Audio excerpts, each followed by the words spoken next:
Redes sociales sí, redes sociales no. ¿Tú qué opinas? Pues hoy vamos a hablar un poco de este tipo de cosas y cómo afecta a los adolescentes y qué pistas y ayudas podemos tener para esta situación, ¿no? Tenemos a Antonio Hernández, que lo primero de todo es padre, pero es ingeniero, desarrollador de proyectos diversos, gubernamentales, privados, y es un apasionado por el desarrollo personal también, ¿no? Bienvenido, Antonio. Muchas gracias, Oliver, por invitarme a esta charla, en la cual voy a ver si soy capaz de aclarar algunas cuestiones. Sí, nos pareció muy interesante escuchar tu visión, ¿no? Nos conocemos de hace tiempo y hemos hablado mucho sobre educación, hemos charlado sobre la educación de tus hijos, sobre distintos modelos educativos, y también como estás en el mundo tecnológico y de desarrollo de proyectos y tratas de estar un poco a la vanguardia por tu trabajo en muchas cosas, pues nos ha parecido interesante hablar de este tema, ¿no? Y lo primero, Antonio, redes sociales sí, redes sociales no.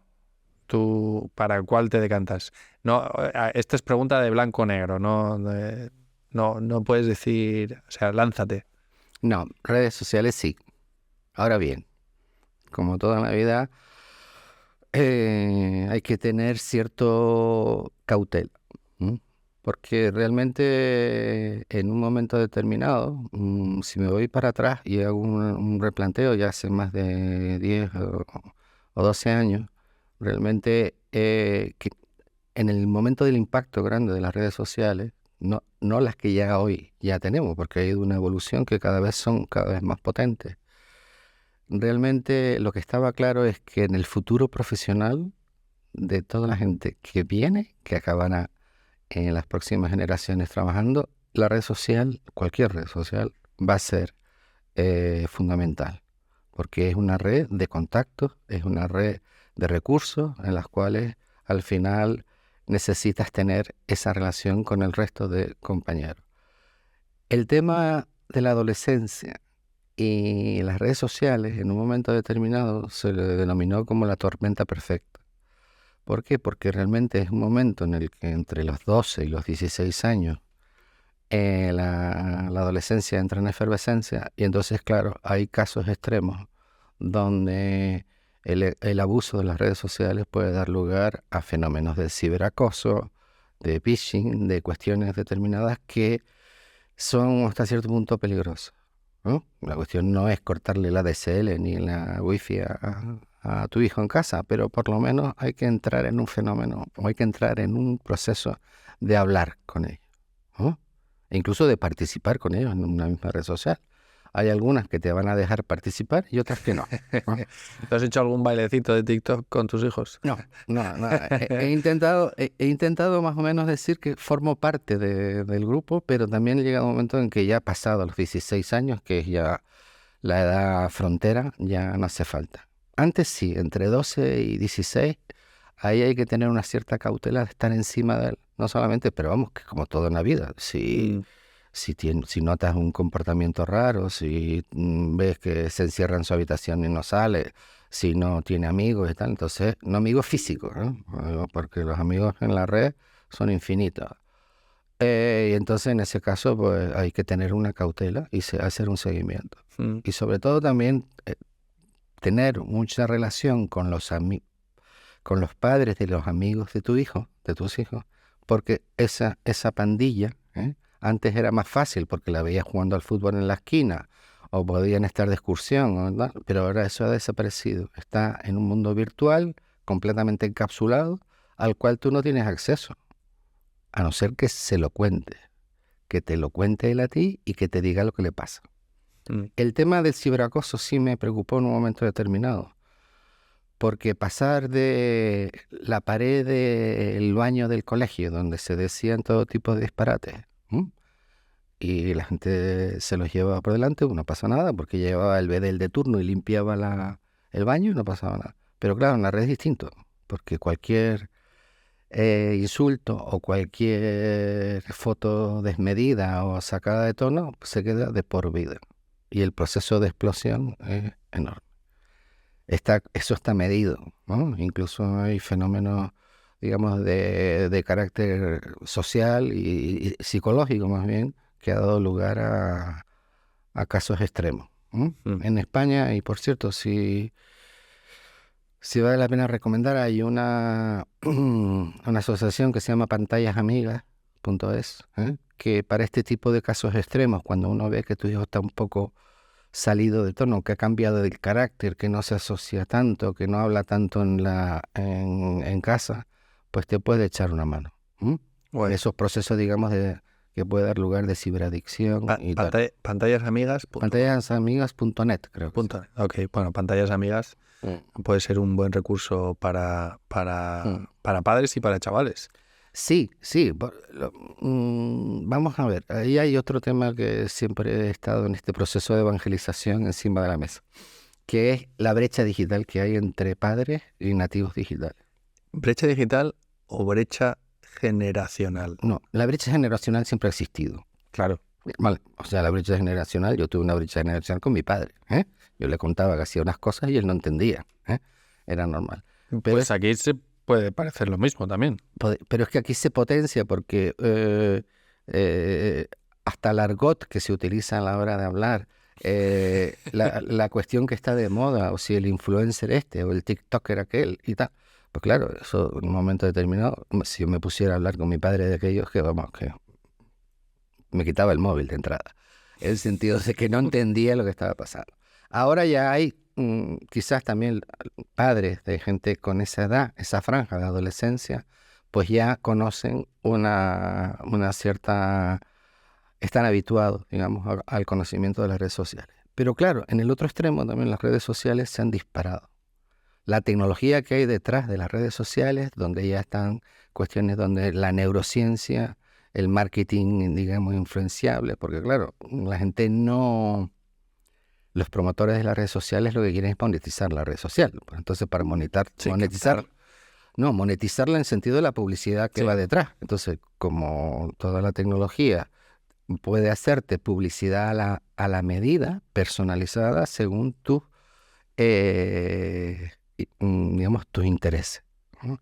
Entonces, claro, eso se ha disparado. Se ha disparado porque, bueno, incluso no es que hace falta repasar cuestiones como qué pasó con el Brexit o como las elecciones de Trump, donde ese 3 o 4% que puede volcar la balanza hacia un lado o hacia otro, pues resulta que había una gente de Cambridge Analytics ahí utilizando información que en principio decía Facebook que no se le iba a vender a terceros, pues sí la tenían. Y hicieron, todo apunta, según dicen, capacidad de influir en ese porcentaje que al final es capaz de llegar a influir tan importantemente. O sea, es verdad que tienen una capacidad de influencia brutal. De ahí también sale...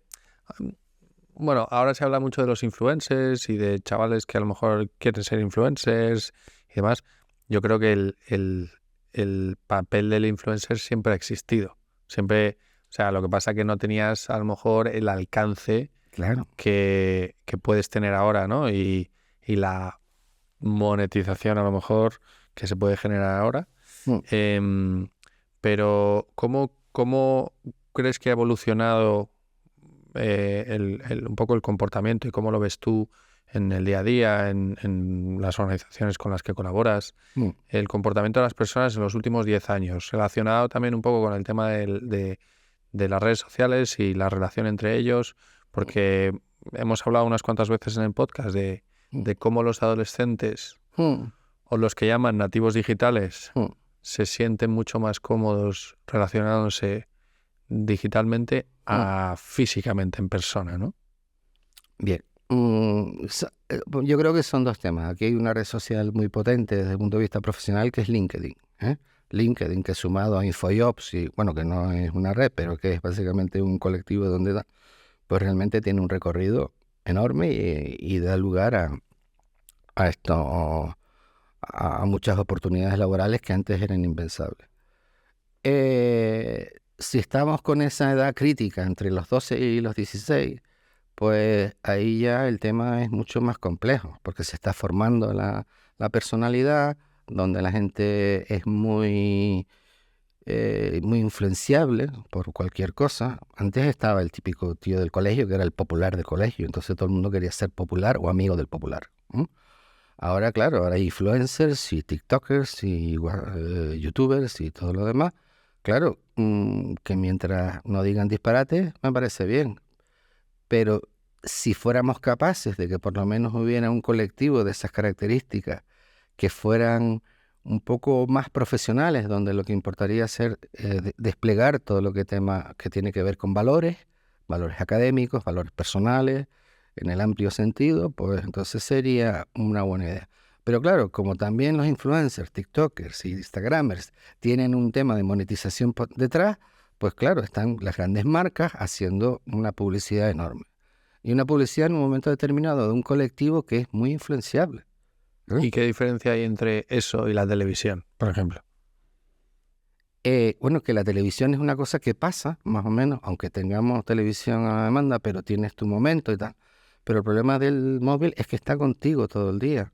Y claro, el móvil en la parada del autobús, del metro, hay un montón de espacios donde realmente no estás aburrido, y como estás aburrido, pues tiras de esas redes. Y entonces estás en las redes y eso lo saben las marcas. Eso no hay que decirlo por atrás.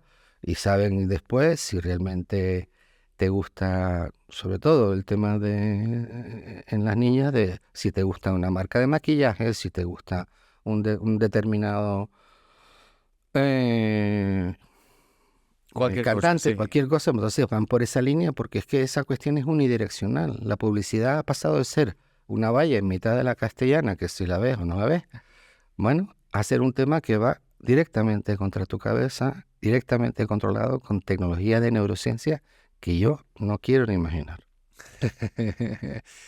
¿Y qué consejo le darías tú a los adolescentes sobre...? Porque es verdad que ahora también hay mucha conciencia de estas cosas, se están viendo, salen documentales, se investiga, salen estudios, y yo creo que los adolescentes, dependiendo de la franja, también son conscientes de los no le quiero decir daño, pero los retos que puede generar una red social, ¿no? O la manipulación. O la manipulación, o el estar con el teléfono, ¿no? ¿Qué consejos le podrías dar a los adolescentes para que digas, ostras, si haces esto, te va a ayudar muchísimo, uno, con el uso de las redes sociales, dos, con tu desarrollo personal propio en ese momento donde te estás desarrollando, ¿no? Bueno, vamos a ver, las redes sociales, eso, en 10 años han pegado un disparate de números, ¿verdad? La inversión de Facebook y todo lo que viene detrás con el grupo de Meta y donde mezcla Instagram y WhatsApp, pues claro, es un casi monopolio. Yo le podría dar recomendaciones o algún conjunto de, digamos, de buenas prácticas, entre comillas, a los padres de los adolescentes. Los adolescentes ya yo no los controlo. El mío acá, el más pequeño mío ya deja de ser adolescente hace un año, aunque tengo mis dudas sobre cuándo acaba la adolescencia, ¿no? Hay gente que dice que se ha alargado tanto, que casi que hasta los 35. Hasta los 35 puede dar. Esto un tema curioso, si te sirve, porque me llamó la atención, que es que la adolescencia antes no existía. La adolescencia es un fenómeno que aparece después de la primera revolución industrial, porque antes de la primera revolución industrial, los niños con 15, 16 años o estaban trabajando en el campo, o estaban trabajando en la mina, y las niñas estaban casadas. Se casaban con 16, 17 años, incluso antes. Y pasaban de ser niños a adultos. Nada más, ¿no? Ahora hay un periodo largo, más largo de lo que a mucha gente le gustaría, porque la situación económica es la que es y el mercado laboral es el que es. Entonces ahí se ha alargado un poco. La adolescencia, no lo sé, los padres, ¿no? A los padres lo que se le puede decir es que tengan cuidado, sobre todo entre los 12 y los 14 años. ¿No? Esa es la edad en la que un mal uso de una red social, llámala X, no voy a decir cualquiera, eso puede dar lugar a un trastorno. Ya va, porque lo que hablábamos antes de la monetización de determinados productos, como puede ser la cosmética, da lugar a un exceso de consumo y una necesidad de estar como siendo la reina del baile, cosa que muchas veces no se puede. El consejo o la cautela que hay que tener en cuenta aquí sería a los padres de que si tienen cualquier conciencia de que eso existe y de que tu hija está o tu hijo está demasiado volcado a ello, pues que lo limite un poco o que le haga una conciencia. Hay un momento crítico que a mí me gusta aprovechar con los padres, que es cuando le va a regalar el móvil, ¿no? Entonces, ahí un amigo mío, incluso en un libro de un técnico de la Unión Europea que acabó en mis manos, decía, no, la cuestión es firmar un contrato. Dice, vamos a firmar un contrato, el primer contrato que firmamos tú y yo. Yo te doy un móvil, pero tú vas a escribir estas 12 cláusulas, ¿no? Y estas 12 cláusulas de, voy a usar el móvil cuando tenga en momentos de ocio, no lo tengo que limitar el número de horas, no puedo subir al móvil ninguna foto que a mi abuela no le hubiera gustado, y no puedo hacer una serie de cosas adicionales. Es más, si me veo acosado o si me veo en un momento determinado presionado por alguien del grupo, de la pandilla o de lo que sea, pues enseguida se lo voy a decir a mis padres. Eso es un documento que es bueno firmarlo. Primero porque le enseñas a un hijo lo que es un contrato. ¿Vale? Contrato tiene cláusulas, tiene compromisos y tiene penalizaciones. Si por H y por B estás más de tantas horas, te pillas por la noche despierto viendo el móvil o cualquier cosa, dicen, bueno, pues te quedas una semana sin móvil. Terrible, una cosa que, claro, no puede pasar. A la segunda pasas a un mes y a la tercera 6 meses. A mí el concepto del contrato me parece muy interesante, más allá de temas redes sociales, móvil, tecnología o lo que sea, porque coges la responsabilidad. Yo con mis hijos pequeños ya hago contratos, obviamente no escritos ni firmados, pero sí que son pactos, ¿no? Donde dices, si pasa esto, o sea, para hacer esto tiene que pasar esto. Y entonces las normas del juego, que yo lo llamo un contrato, son las normas del juego. Cuando vas a jugar un partido de fútbol, pues sabes que hay estas normas, ¿no? Cuando vas a hacer cualquier cosa. En los videojuegos hay unas normas también. Es un contrato. Oye, claro, hago esto. Y entonces todo contrato tiene unas consecuencias, ¿no? Y eso me parece muy, muy interesante porque creo que les hace muy conscientes de para qué, por qué, y les también genera satisfacción y seguridad. Yo cumplo esto, he firmado un contrato con mi padre y mi padre lo cumple, porque para los dos lados, ¿no? No somos una república bananera donde firmas un contrato y luego te dicen, no, lo siento, que es que esto que no es así. No, que te cambian las normas. Exacto, te cambia las normas a mitad de juego, ¿no? No, creo que, Oliver, es un momento donde está todo el mundo peleando. Se ha adelantado demasiado el tema, yo creo, de darle un móvil a... Una cosa es tener un elemento de comunicación para tenerlo localizado y que si pasa cualquier cosa me llame, pero claro, es que un móvil al final, mentira, es un ordenador potentísimo que también de casualidad te sirve para llamar. Sí. Vale, es la vuelta, no es un portátil o un móvil cualquiera de los que tienen todos nuestros hijos en la mano, es más potente del ordenador que manejaba el proyecto Apolo y aterrizó en la Luna. Un ordenador que manejaba el proyecto de ingeniería más caro del mundo. ¿Qué quiero decir con esto? Que al final un móvil es un lujo. Cuidado.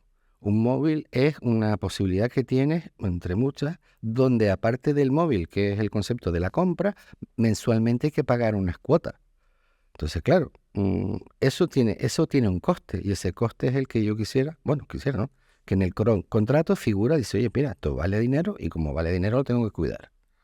Otra cosa es que me tengas controlado, que tiene, no sé, bueno, tiene ventajas también, muchísimas, de cara a estar tranquilo, porque por la noche no sabes a qué hora está ni a qué hora llega tu hijo donde se encuentra. El contrato al final es muy sencillo, ¿no? Tengo un modelo, te lo pasaré para que lo difundas si quieras, que al final es aprovechar el momento de la entrega de esa herramienta tan potente, pero tan potente, donde realmente coges unas pautas y defines las reglas del juego. No pasa nada. Tanto de las ventajas que tiene como de el lado oscuro que existe. Y como existe, que no tengan miedo en ningún momento en esa relación de comunicación entre padre e hijo, de que si ves que tiene algún tema de ciberacoso, que existe, han existido y existirán. Eso está claro. Lo que ocurre es que utilizando el fenómeno viral y todo lo demás, aquí estamos hablando de cuestiones que son mucho más complejas de un acoso, de una pelea en el patio de colegio. Eso es lo que realmente a mí me preocupaba. O sea, un consejo para padres, más que que también sirve para los adolescentes. Oye, firma un contrato con tu padre, Sí. ¿vale? Firma un contrato con tu padre donde tú te comprometes y le dices negociado entre las dos partes. Todos los contratos generalmente se negocian entre las dos partes. Oye, yo me comprometo a esto, papá, y tú te comprometes a esto otro, ¿no? Y eso puede servir. Que tiene que ver también el compromiso con la atención que le prestamos a las cosas, con las redes sociales también, ¿no? Hoy en día la atención que le prestamos a las cosas se ha reducido muchísimo. También tiene que ver por el número de cosas que existen, ¿no? Cuando tú antes ibas, yo qué sé, a mirar escaparates, veías el mismo abrigo durante 4 meses. Ahora a lo mejor vas cada semana porque te cambian cada semana el escaparate. Entonces, ostras, pues tengo más momentos. Lo mismo pasa con la tele, lo mismo pasa con las redes sociales, donde dices, ostras, si tengo 28.000 millones de canales y 28.000 millones de impactos constantemente. Claro, pero Oliver, ahí realmente todo lo que te comento sobre la monetización, los aspectos de neurociencia que están detrás de las redes sociales, pero en el proceso de monetización al final te van llevando a un determinado tipo de producto, te van llevando a un determinado tipo de moda, porque tienen esa capacidad de interacción entre el que está viendo el anuncio o el que no está viendo el anuncio, te lo encasquetan en mitad, bueno, de un scroll o de demás. Entonces ya no es que te vayas a una calle y ves un escaparate o todo lo largo. Bueno, también sabemos multinacionales que te cambian los escaparates cada semana también, porque aquí lo que ha ocurrido, que es lo que yo te digo que ha pasado en los últimos 20 años, es que es la velocidad a la que están pasando las cosas. No solamente el número o el volumen de la información que estamos procesando, que es excesiva, sino la capacidad que tienen los fabricantes de marca, de modelo, de coches, de cualquier cosa. Yo no voy a meterme solo con la moda. En influir a la hora de tú elegir un producto u otro. Y la inversión que están haciendo en publicidad, que antes era X y ahora es 100X. 100X en el sentido, en el impacto, porque antes la gente hacía campañas, las empresas hacían campañas de publicidad y no sabían si el 50% tenía éxito o no tenía éxito. Volviendo un tema al tema del contrato, en el contrato hay momentos para firmarlo. Después ya pasa el asunto y te olvida y entonces ya se genera. Ahí, reitero, o sea, antes de entregar un móvil, una tablet o algo así, sería el momento más adecuado. Y tener en cuenta otra cosa, o sea, el mundo, si una cosa está ocurriendo hoy por hoy, es que la velocidad del cambio es brutal. Es brutal, o sea, no hay... El otro día leía un artículo de un super inversor americano que lo que llama el abismo tecnológico, ¿no? Que compara General Motors con Airbnb o te compara cualquier empresa analógica con uno de los 5 unicornios. Entonces, claro, ves como las dos van cada vez mejor, separándose. Ahí, bueno, y el grupo de GAFA, ¿no? Que es Google, Apple, Facebook y Amazon, ¿no? Esos se llevan la tarta, ¿eh? Están ellos y después no hay segundo. No hay más, no hay más. Hay un abismo. Yo creo que ahí viene la palabra del tecnoabismo que se está produciendo, que al final todo eso influye. Y de ellos, te digo, tres, bueno, o dos, en concreto Facebook y todo lo que viene detrás del entorno a TikTok y después lo que venga en Snapchat y lo que vaya evolucionando, que no lo veremos, bueno, que lo veremos ya en el metaverso y en un montón de cuestiones que tienen una capacidad de influencia enorme. Y lo último, hay una serie en Netflix, aquellos que puedan verlo, que se llama Las redes sociales en pocas palabras. Y de esto que he comentado, que al final a lo mejor lo he vivido por razones determinadas de hacer campañas de dinamización y de cultura para resolver la brecha digital entre determinados colectivos. Claro, uno puede potenciar el empleo de herramientas tecnológicas porque van a ser las que se van a mover en los próximos años. Pero claro, hay que ver hasta dónde genera esa adoración por las tecnologías. Después están los fenómenos frikis, el fenómeno nerds, a los cuales gestionarlos es realmente complicado. No, esto que acabas de decir sin duda es donde encuentras el equilibrio, ¿no? Porque efectivamente, ¿qué empresa no utiliza redes sociales hoy en día? ¿Qué los colegios utilizan redes sociales? Cualquier persona, ¿no? Una mamá que le encanta hacer recetas de tartas, de repente le dice su hijo, oye, ¿y por qué no montas un canal para contarle a la gente cómo hacerlo, ¿no? Hablábamos hace poco con el fundador de una plataforma que se llama Adopta un Abuelo. No Buenísimo. sé si lo conoces. Sí, buenísimo. Donde tratan de, bueno, se trata de adoptar un abuelo, de pasar tiempo con una persona que pues no tiene a gente que le acompañe y demás. Y una de las cosas es, oye, vamos a enseñarte tecnología, ¿no? Y tienen abuelos youtubers y tienen... y esta parte de las redes sociales, que yo también he visto algún fenómeno donde sale una persona con su abuelo o un joven, un nieto, diciendo, abuelo, vamos a divertirnos juntos y vamos a subir vídeos graciosos o vamos a hacer contenido y tal, ¿no? Todo el mundo está usando las redes sociales. ¿Dónde está ese equilibrio? ¿Dónde está el punto de, ostras, beberme un vaso de vino puede ser bueno, beberme 15 botellas, no, ¿vale? Tomarme un vino cuando quedo a comer el domingo en casa con la familia, está bien. Beberme una botella todos los días de la semana, ¿no? Que ahí es donde entras en cómo haces ese uso responsable de las redes sociales y para qué lo puedes usar y potenciar. No lo que dicen, si no puedes con el enemigo, únete a él. Bien. Y utilízalo para tu interés. Bueno, es que has tocado dos temas que me apasionan. Uno, porque estábamos involucrados en un proyecto sobre todo el tema que tiene que ver de resolver o minorar la brecha digital de los mayores, porque sobre todo a raíz de un proceso de administración electrónica que se ha anuado. Sí, ya salió en el Congreso, oye, que yo no tengo... Sí, yo soy mayor pero no soy tonto. Es verdad, o sea, porque es que antes la gente tenía hasta la relación con el banco, la relación con el tema de la pensión o con el servicio de salud, todo, pues claro, ahora se ha automatizado y se está utilizando y tal también porque es que hay mucha tecnología detrás que se puede favorecer y tal. Pero aparte de que la administración usa un lenguaje incomprensible, ¿no? Si te sirve, nosotros hicimos hace poco una encuesta con unos 120 alumnos universitarios donde le contamos le enseñamos un expediente de resolución de una beca. Y entonces le preguntamos, dice, ¿has leído la resolución? Dice, sí. ¿Y a qué conclusión has sacado?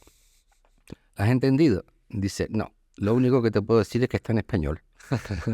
¿Qué te quiero decir con eso? Es que hasta el propio lenguaje todo se está revisando. La relación por colectivos de edad, por franjas de edad, las tienes que tratar. Y además que hay tecnología, más que de sobra, como para hacerlo. Y después el trato personal es fundamental. Yo creo que se ha perdido, incluso con este tema tengo mis más y mis menos con el tema del teletrabajo, ¿no? Hay una cuestión de carácter social, ¿no? Que se resuelve en la mesa, que se resuelve en la oficina, ¿no? No se resuelve por una pantalla de videoconferencia, y los extremos son malos, ¿no? Creo que como mínimo hay que tener una pauta o por lo menos un compromiso de una vez cada 15 días estar toda la gente de una compañía se- sentada, comiendo, hablando e intercambiando lenguaje corporal. No sé cómo decirte más. Somos seres sociales. O ¿Eh? sea, que somos seres sociales. Sí, Necesitamos conectar. sí, pero a veces la gente se está olvidando de ese tema. El otro tema que te comenté, que podemos hablar un día, estoy con ello, del poder de las palabras. ¿Eh? Hay, al final, en las redes se utilizan mensajes que son caracteres, muchos de ellos ininteligibles, que no se sabe qué es lo que te quiere decir, porque es un dialecto propio de las redes. Pero la comunicación oral, ¿ah? Que de esos dos libros que te comentaba de Yuval Harari, hay uno que se llama Sapiens y después el segundo, que es el recomendable, el de 21 lecciones para el siglo XXI. En el primero de Sapiens que quedaba claro que cuando el Sapiens desborda o desbanca a Neandertal, fue por el tema de un desarrollo que había en la glotis que le permitía hablar. Entonces, al permitirle hablar, podían coordinar estrategias de caza, podían ser mucho más eficientes y los neandertales desaparecieron. La comunicación ahí es fundamental. Ese tema de cuándo arranca el ser humano como ser social, hay una película que yo le recomiendo a todo el mundo que se llama En busca del fuego. Es una película canadiense que no hay una sola palabra, ¿eh? Y es la guerra entre los neandertales en su momento y los sapiens. ¿Qué ocurre? Yo creo que de vez en cuando, que cuando tenemos esta sobredosis de tecnología, que estamos sobrepasados, o sea, llega un momento en el que estás como... yo a veces me veo en la oficina que me entran WhatsApps, me entran Teams, me entran mensajes, me entran tal, y era como la cabeza llena de pinchos, ¿no? Cada uno de ellos, digamos, del exceso de información que tienes que procesar y discernir de qué es lo que es relevante de lo que no es relevante. El problema, o hasta cierto punto yo creo que está pasando, y nos pasa a todos, ¿eh? Que es un fenómeno que digamos que esta es una generación de la distracción. Ujú. Estamos distraídos, no tenemos capacidad de concentración. La capacidad de concentración se limita. Hay un apunte que decirte a esto. Somos los distraídos, pero también no me puedo aburrir. Por ejemplo, como padres. No, mi hijo no, porque es que si no se va a aburrir. Ostras. Hmm, ¿Y qué pasa si te aburres? hmm, ¿No? Pues no pasa. Y entonces yo creo que esa parte de no nos podemos aburrir como sociedad y por eso entonces creo cosas para distraernos, pero al final me distraen tanto que Sí, entras en es un el círculo follón. Sí, vicioso. Yo tengo un cuñado que es naturalista y un verdadero profesor. un cuñado que no estás usando el término cuñado como la gente lo puede No, entender. no.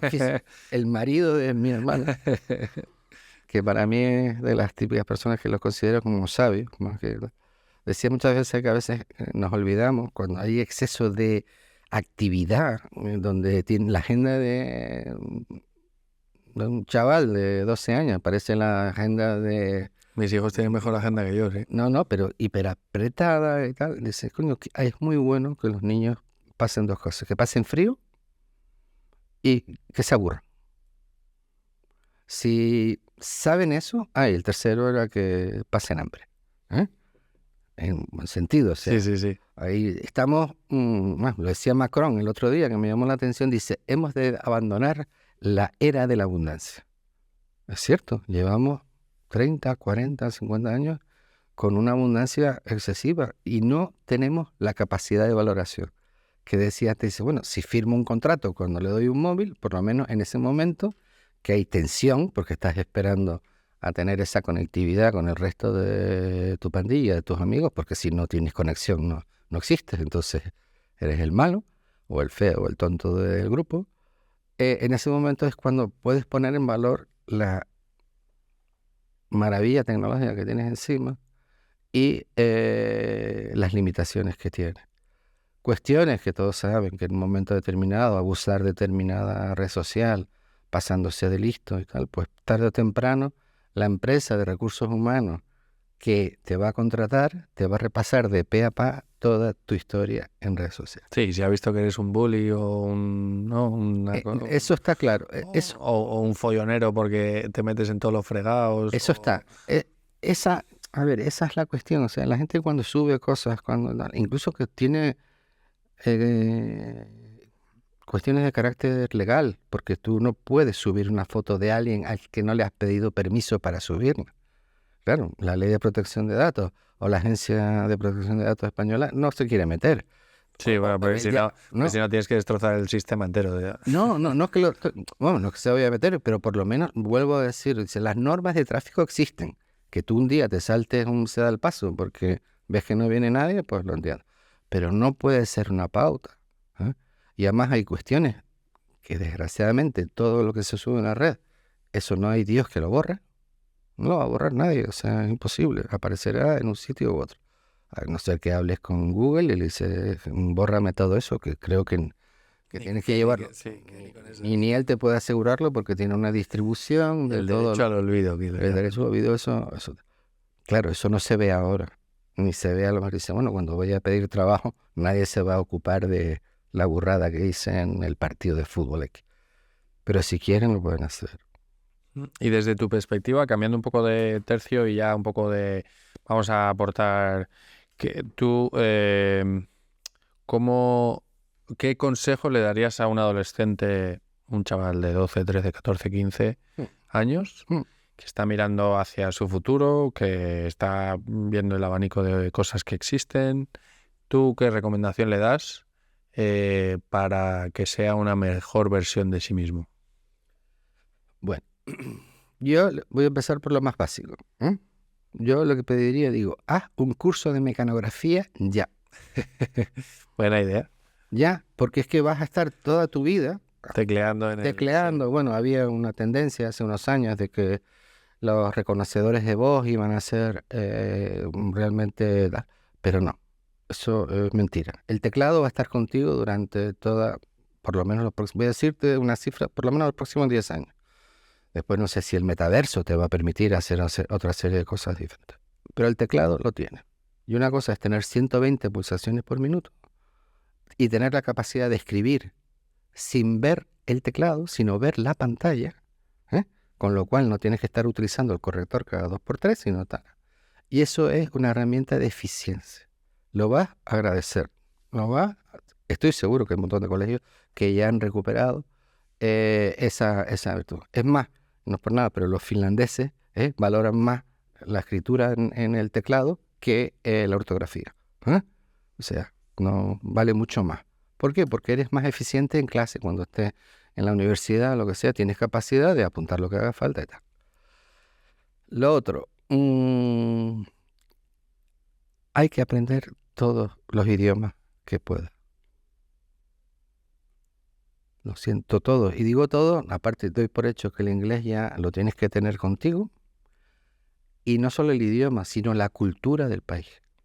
La cultura inglesa o la cultura americana o la cultura canadiense o la cultura... Porque van pegadas las dos cosas. ¿Por qué? ¿Por qué necesitas conocer la cultura y el idioma? Cuantos más, mejor. Bueno, más mejor, a lo mejor muchos ser un políglota que al final no tienes vida, sino que estás tal. Pero vamos, hay 3 o 4 que sabemos cuáles son. Bueno, básicamente el inglés, el francés, y ahora te diré el francés por qué, y el inglés. El alemán sí puede ser, y el chino. El chino porque son 1.600 millones o 1.700. La estadística en China no funciona, ni sabremos nunca cuántos son. Y de esos hay 140 millones multimillonarios. O sea, el poder de China es imparable, ¿no? Tener transacciones comerciales con China, habrá que tenerlas tarde o temprano. Cuando digo la cultura, es que es muy diferente dominar un idioma que dominar la cultura de ese idioma. Yo tenía un jefe alemán que le costaba mucho entender el español porque no entendía los giros. Los giros no los cogía. Yo Sí. tenía que explicarle los giros. Digo, no, aquí lo que quería decir, dice, yo qué sé, hasta típico. Más le gustaban los toros, afortunadamente. Lo convencí para que le gustaran toros. Le decía, no, hay un dicho que dice que hasta el rabo todo es toro, ¿no? Y entonces él no entendía. Entonces, Y luego, claro, claro, tiene claro, sentido. tiene sentido. Pero, Pero claro, después se lo explica. Pues en inglés pasa lo mismo, en francés pasa lo mismo. En alemán, que tienen un humor más más limitado, alemán. más alemán, pues con todo el respeto al mundo, ¿eh? Tengo los mejores amigos míos son del colegio alemán. Y eso por un lado. Y después está un tema de organización y de planificar. A lo mejor cuesta un poco planificarse el futuro. Y planificar el futuro no cuesta nada más que ordenar el futuro. La palabra planificación a veces se nota muy complicado. Digo, no, ¿qué voy a hacer en verano? ¿Cómo puedo aprovechar al máximo el verano? Porque en este otro momento, ¿no? En este otro cuestión relacionado con la distracción, pues realmente tienes muchas ofertas de hacer muchas cosas. Y es el momento, o sea, no sé, entre 14 y 20 años, ahí los veranos pasan rapidísimo Sí. y te cuesta muy poco porque las coges todas, el idioma lo coges todo al traje. O sea, mecanografía, La mecanografía es idiomas y cultura y planificación. bueno, y cuando digo idiomas y cultura es viajar, ¿no? Si puedes, dentro de lo que cabe, salir fuera, y bueno, el trabajo que estáis haciendo vosotros me parece fundamental porque es la mejor herencia que le puede dejar un padre a sus hijos, que es la educación. Una anécdota que no sé si te la comenté un día. En Japón, que tiene una cultura milenaria, realmente respetable, el, solamente hay un colectivo de profesionales que no tienen que inclinarse frente al emperador. Todo el mundo tiene que inclinarse frente al emperador. Solo hay un colectivo que no tiene que hacerlo. Y es el colectivo de los profesores. Toma ya. El resto tiene que llegar al emperador y tal. O sea, el respeto que hay en Japón con el colectivo de profesores es... Pero vamos, Sí, esto daría también para muchísimo, porque es verdad que la figura del profesor, para mí, yo la admiro enormemente, el poder que tiene. O sea, mm, es que son los que están mm, guiando a mm, las generaciones futuras. O sea, tengo el poder de transmitirte tantas cosas mm, y depende de lo que te transmita, mm, esto va para un lado o para otro. mm. Pero bueno, y hilando con esto, te voy a hacer la última pregunta que hacemos a todos nuestros invitados, que creo que tú nos vas a poder dar una buena respuesta. ¿Cómo crees que va a ser la educación de los hijos de tus hijos? Si los tienen, hipotéticamente. ¿Cómo será, pues, dentro de, a lo mejor, 20, 30 años? Bueno, dicen que ya no puedes hacer una planificación que pase más de 15 años. Pero vamos a hacer una... Pues imagínate dentro de 10 años, porque es verdad, Ma- es verdad que las cosas van tan rápido que dices, ostras, ¿y cómo va a ser dentro de 10 Bueno, años, no? lo que sí va a haber, bueno, por lo menos porque he tenido la suerte de tener un hijo en un entorno educativo nuevo y que va bien. No sé, ahora empieza la universidad. Cuando acabe la universidad tendremos esta misma conversación y te diré lo que pasa, cómo ha ido.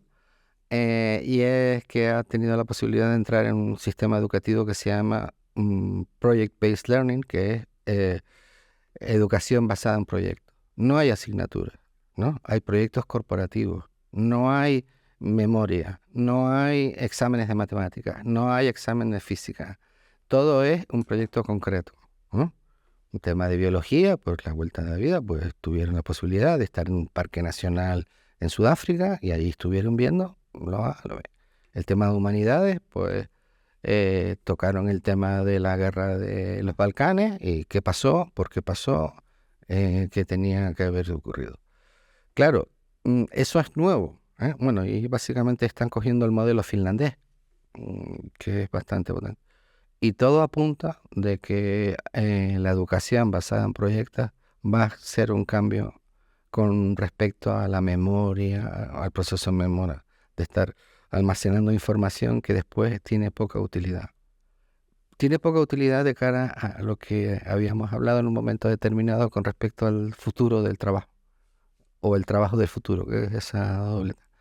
Claro, los procesos de automatización, de inteligencia artificial, de machine learning que hay detrás, incluso de todo lo que hemos hablado de redes sociales, están manejando data. Va a suponer que hay un porcentaje elevado, los americanos decían por encima del 30%, donde el empleo iba a desaparecer. Iba a aparecer una cosa que es el trabajo. Tener empleo, como formar parte de una fábrica, de una cadena de producción, pues va a estar sustituido por robots, que ya lo estamos viendo. Pilotos de avión van a estar, pero por si se rompe el piloto automático. La medicina, el derecho, cuestiones que estamos dando como bases que van a haber siempre. Hablaba de que habían a haber menos médicos pero más enfermeros, porque la cuestión física, que no la puede tener, pero tratamiento, digamos, de imágenes, análisis de imágenes por inteligencia artificial, eso va a ser una gran ventaja para resolver y anticipar cuestiones que tienen que ver con la salud. Entonces, lo que van a definirse, o que se va a potenciar en el futuro es la educación más orientada a los soft skills, a las habilidades blandas. Algunas que tienen que ver con la capacidad de trabajo en equipo, la comunicación, la coordinación, la planificación, la entrega, la empatía, un montón de cosas. Eso, hay pocas asignaturas que yo recuerde ahora mismo que se estén dando. Estoy seguro que hay muchos colegios que ya están trabajando en eso y ya está. ¿Qué va a hacer la educación? En un libro que te iba a recomendar, que se puede leer tranquilamente, que es el de Yuval Harari. Es denso, te habla del trabajo del futuro, te habla de cómo va a ser la educación del futuro también. Es algo que aquellos padres que le apasionen qué es lo que va a pasar, y evidentemente nadie, ni Yuval, tiene una bola de cristal, ni unas velas negras como la bruja de turno, pero bueno, te da una idea, y además que es muy ameno de escribir. ¿Cómo se llama el libro? Se llama 21 lecciones para el siglo XXI. 21 lecciones para el siglo XXI de Yuval Noah Harari. Muy bueno. Y tiene uno anterior, él escribió 3 libros, el anterior es Homo Deus, es un poco potente, pero el primero que escribió, que es Sapiens, es la historia de la evolución, que es el tercero. Muy bueno.